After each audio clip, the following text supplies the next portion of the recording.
Hi friends, good morning. আমরা আজকে এসছি একটা, এটাকে বলে ভূত গাছ, নাম দিয়েছে ভূত গাছ। কিন্তু আমার মনে হচ্ছে এই নামটা আমি কিছুতেই মানতে পারছি না, কারণ এটা হচ্ছে একটা ক্রান্তীয় অঞ্চলের গাছ। ক্রান্তীয় অঞ্চলের গাছ, এটা এর কালার চেঞ্জ হয়। এই যে এখন দেখছেন, এখন শীতকাল, এর পাতাগুলো দেখুন লাল, এর পাতাগুলো দেখুন লাল লাল হয়েছে এবং গাছে ফল এসে গেছে, ফুল এসে গেছে। এই যে ফুল, গাছে ফুল এসছে, ফল এখনো আসেনি, ফল এখনো আসেনি এবং ও পাতা ঝরাতে শুরু করেছে। যখন গাছটাতে এই লাল পাতাগুলো সব ঝরে যাবে, তখন দেখবেন এতে ফল ভর্তি হয়ে যাবে ফুল থেকে, আর একটাও পাতা থাকবে না, ফল ফল ফল শুধু ধরে থাকবে। এবং ফল শেষ হবার সাথে সাথেই গাছে কচি পাতা জন্মাবে। প্রায় বর্ষা আগমন হয়ে যাবে, সবুজ সবুজ কচি পাতা জন্মাবে।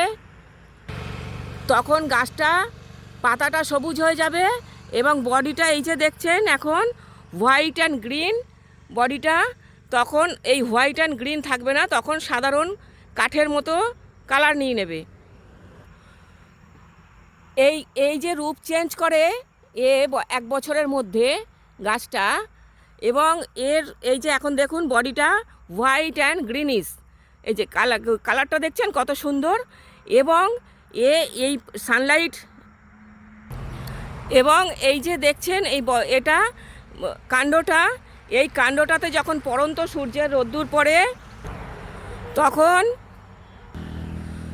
তখন এর এর মানে অন্ধকারের গোধূলি লগনের মধ্যেও একটা আলোর বিচ্ছুরণ ঘটায়। মানে গাছটার এই এরিয়াটা যেখানটা, সেখানটাতে একটা মানে আলোর বিচ্ছুরণ হয়ে থাকে। গোধূলি শেষ হতে যায়, প্রায় 7টা সাড়ে 7টা অবধি একটা আলো লাইট ধরা থাকে প্রায় ওর কাণ্ডতে, কেন জানি না। মানে কাণ্ড থেকে এরকম একটা লাইটের আভা বেরোয়, আলোর আভা। এবং এই কাণ্ডটাই হচ্ছে রং পরিবর্তন করে,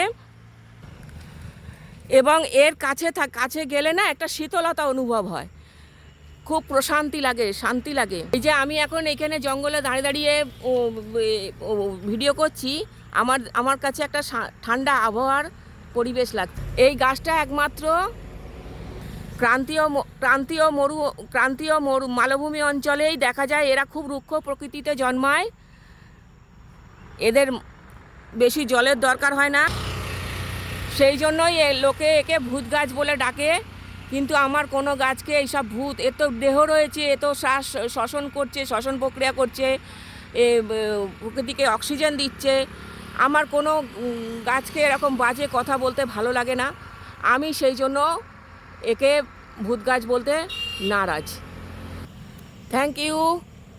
একটা জীবন্ত জিনিসকে এরকম বলা আমি মোটেও পছন্দ করি না।